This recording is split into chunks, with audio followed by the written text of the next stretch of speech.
راستے سے ایک مسلمان کا گزر ہوتا ہے، اسی راستے سے ایک مسلمان کا گزر ہوتا ہے، اس مسلمان کی نظر اس بچے پہ پڑتی ہے، اس مسلمان نے کیا دیکھا؟ وہ بچہ بہت ہی مایوسی کے عالم میں ہے، اس کے چہرے پر اداسی ہے، نگاہیں جھکی ہوئی ہے، پاؤں میں لڑکھڑاہٹ ہے، اور دھیرے دھیرے چھوٹے چھوٹے قدموں سے چلا آ رہا ہے۔ وہ مسلمان ٹھہر جاتا ہے، ٹھہرنے کے بعد اس بچے کے آنے کا انتظار کرتا ہے۔ بچہ جیسے ہی قریب پہنچا ہے، اس مسلمان نے کہا وہ بیٹے ٹھہر جاؤ۔ وہ بچہ ٹھہر جاتا ہے، اس مسلمان نے کہا بیٹے تیرے چہرے پر اداسی کیوں ہے؟ تیرے آنکھوں میں آنسو کیوں ہے؟ تیرے پاؤں میں لڑکھڑاہٹ کیوں ہے؟ آخر معاملہ کیا ہے؟ اس بچے کے ہونٹ کپ کپانے لگتے ہیں، وہ بچہ رونے لگتا ہے۔ اس بچے نے کہا چچا جان پوچھنے سے فائدہ کیا ہے؟ آپ پوچھ کر کیا کریں گے؟ اس مسلمان نے کہا وہ بیٹے ہو سکتا میں تیری کوئی مدد کر سکتا ہوں۔ اس بچے نے کہا چچا جان آپ کیا مدد کرو گے؟ خاندان والوں نے دھکے دے کر باہر نکالا ہے، سماج کے لوگوں نے دھکا دے کر نکالا ہے، آپ تو مسلمان ہو، آپ میری کیا مدد کرو گے؟ اس مسلمان نے کہا بیٹے بول تو صحیح بات کیا ہے؟ اب وہ بچہ اپنی درد بھری کہانی سناتا ہے، اپنی داستان سناتا ہے، اپنی بات رکھتا ہے۔ جیسے ہی اس مسلمان نے درد بھری کہانی سنی ہے، وہ مسلمان بھی رونے لگتا ہے۔ اس مسلمان نے کہا وہ بیٹے سب نے دھکا دے کر باہر نکالا ہے، کوئی بات نہیں، مگر ایک چوکھٹ ابھی بھی باقی ہے، جہاں تو چلا جائے گا تیرا کام بن جائے گا۔ اس بچے نے کہا چچا جان وہ چوکھٹ کون سی ہے؟ اس مسلمان نے کہا وہ بیٹے وہ چوکھٹ کوئی اور نہیں، مسلمانوں کے نبی کی چوکھٹ ہے، اس در پر کوئی بھی جاتا ہے کبھی خالی لوٹ کر نہیں آتا۔ اس بچے نے کہا چچا جان وہ تو مسلمانوں کے نبی ہے، میں تو مسلمان نہیں۔ تو اس مسلمان نے جواب دیا تھا وہ بیٹے وہ نبی مسلمانوں کے ہے، مگر ان کی چوکھٹ پر جو بھی جاتا ہے ان کا دام نہیں دیکھا جاتا بلکہ ان کے دامن کو بات دیا جاتا۔ نعرہ تکبیر! نعرہ تکبیر!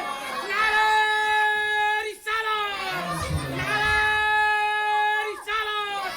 جشن عید میلاد نبی! جشن عید میلاد نبی! سازی خانہ یوادی! سازی خانہ یوادی! نعرہ تکبیر! نعرہ رسالت!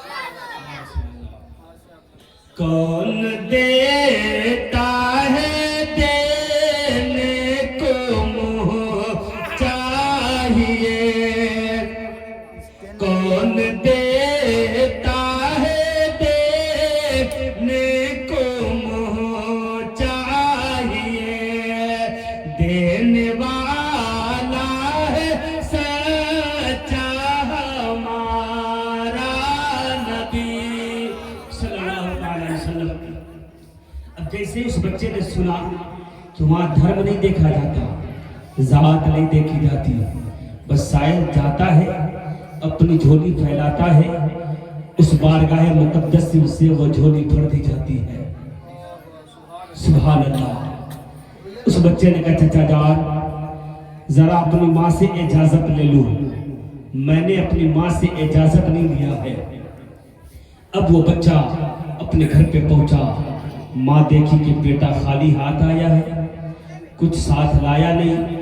ماں آگے بڑھتی ہے اور بیٹے کو اپنے گود میں لیتی ہے، کہتی ہے بیٹا کیا خاندان والوں نے تجھے کوئی کپڑا نہیں دیا؟ بیٹا کیا سماج کے لوگوں نے تجھے کپڑا نہیں دیا؟ وہ بچہ رونے لگا، کہتا ہے امی جان کپڑا دینا تو دور کی بات ہے، ان لوگوں نے تو دھکا دے کر باہر نکالا ہے۔ ماں نے بیٹے کے آنسوؤں کو پوچھنے کے بعد کہتی بیٹا گھبرانے کی کوئی بات نہیں، دنیا بہت بڑی ہے، یہ زمین ہے یہ آسمان ہے، اپنی زندگی یوں ہی کٹ جائے گی، رو مت اتنا کہتی ہے اور ماں خود بھی رونے لگتی ہے، آنسو آنکھ سے نکل پڑا۔ ماں نے بیٹے نے ماں کے آنسوؤں کو پوچھا اور کہنے لگا امی جان خاندان والوں نے دھکا دے کر بھگایا ہے, سماج کے لوگوں نے بھگایا ہے, مگر ایک چوکھٹ کا پتہ چلا ہے کہ وہاں پر جو بھی سائل جاتا ہے کبھی خالی لوٹ کر نہیں آتا. امی جان میں وہاں اس لیے نہیں گیا کہ تو اجازت نہیں دی تھی, امی جان میں تیرے پاس اجازت لینے آئی ہو, میں اجازت لینے آیا ہوں. امی جان کہتی بیٹے اس چوکھٹ پر رہنے والے سخی کا نام بتاؤ, اس چوکھٹ کا پتہ بتاؤ, وہ چوکھٹ کہاں ہے, اس چوکھٹ پر رہنے والے سخی کا نام کیا ہے. اس بچے نے کہا امی جان اس چوکھٹ پر رہنے والے سخی کا نام محمد رسول اللہ صلی اللہ تعالی علیہ وسلم ہے. وہ مسلمانوں کے نبی کی چوکھٹ ہے, وہاں کوئی بھی جاتا ہے کبھی خالی لوٹ کر نہیں آتا. امی جان کہتی بیٹے میں تجھے جانے کی اجازت نہیں دوں گی. بیٹے نے کہا امی جان خاندان والوں نے دھکا دے کر بھگایا ہے, سماج کے لوگوں نے بھگایا ہے, مگر وہاں سے تو کام بننے والا ہے, پھر اجازت کیوں نہیں دے گی. تو اس ماں نے جواب دیا تھا او بیٹے وہ چوکھٹ پہ بیٹھنے والے سخی ایسے سخی ہے کہ جو ان کو ایک بار دیکھتا ہے انہی کا کلمہ پڑھ کر کے ان کا غلام ہو جاتا ہے, اس لیے اجازت نہیں دوں گی.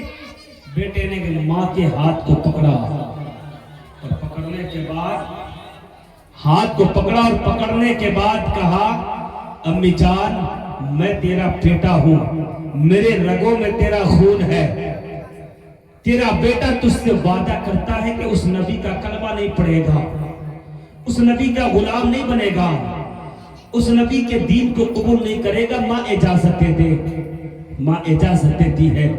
بیٹا چلا, چلتے چلتے جب نبی کی بارگاہ میں پہنچا تو پیچھے سے چھپ چھپ کے آ رہا ہے. اسے کیا پتا کہ یہ وہ نبی ہے کہ آگے پیچھے برابر دیکھا کرتے. سبحان اللہ, یہ وہ نبی ہے کہ آگے پیچھے برابر دیکھا کرتے ہیں. میرے آقا مسکراتے کہتے بیٹے سامنے آ جا, چھپتا کیوں ہے, سامنے آ جا. اتنا سننا تھا. اس بچے نے کہا کہ او مسلمانوں کے نبی سامنے تو آؤں گا مگر ایک شرط ہے. کہا کیا بات ہے بولو. کہا شرط یہ ہے کہ میں سامنے آؤں گا مگر آپ کا کلمہ نہیں پڑھوں گا, سامنے آؤں گا مگر میں مسلمان نہیں بنوں گا, سامنے آؤں گا مگر آپ کا غلام نہیں بنوں گا. میرے آقا مسکراتے کہتے بیٹے سامنے آ جا, تجھے کلمہ نہیں پڑھاؤں گا. تجھے کلمہ پڑھنے کو کس نے کہا ہے, آ جا مسلمان نہیں بناؤں گا. اب وہ بچہ پیغمبر اسلام کی بارگاہ میں سامنے آتا ہے. سامنے آنے کے بعد خاموش کھڑا ہے. میرے آقا کریم صلی اللہ تعالی علیہ وسلم پوچھتے ہیں, ارشاد فرماتے ہو بیٹے یہاں آنے کی وجہ کیا ہے.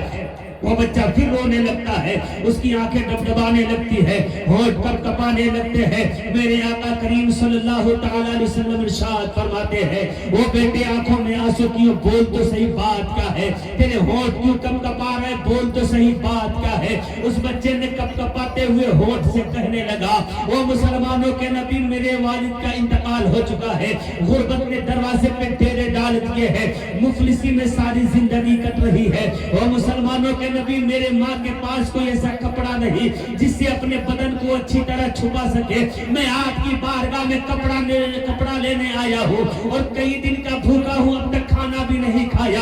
میرے پیغمبر اسلام صلی اللہ تعالی علیہ وسلم ہے. اس بچے کو وہیں پر بیٹھاتے ہیں, گھر کے اندر جاتے کچھ کھانا لے کر آتے ہیں اور کہتے ہو بیٹے پہلے اس کھانے کو کھا لے, اپنی بھوک مٹا لے.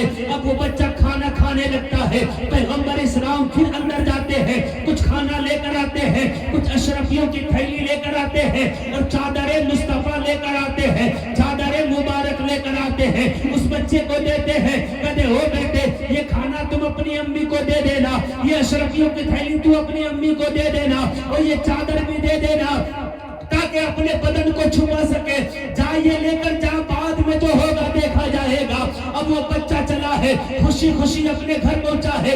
ماں نے دیکھا کھانا بھی لایا ہے, وہ اشرفیوں کی تھیلی بھی لایا ہے, کپڑا بھی لایا ہے, چادر بھی لایا ہے. اس بچے سے ماں کہتی ہے وہ بیٹے کیا تو نبی کا کلمہ پڑھ کر آیا ہے, کیا تو پیغمبر اسلام کے دین کو قبول کر لیا ہے, کیا اس نبی کے دھرم کو قبول کر لیا ہے, کیا تو ان کی غلامی کو قبول کر لیا ہے. اس بچے نے کہا قبول کروں تو کیسے کروں, دل تو چاہ رہا تھا مگر انہوں نے کہا تک نہیں ہے کہ کلمہ پڑھوں تو کیسے پڑھوں. اب وہ ماں چادر مصطفیٰ لیتی ہے, بیٹے کی کلائی کو پکڑتی ہے اور پکڑنے کے بعد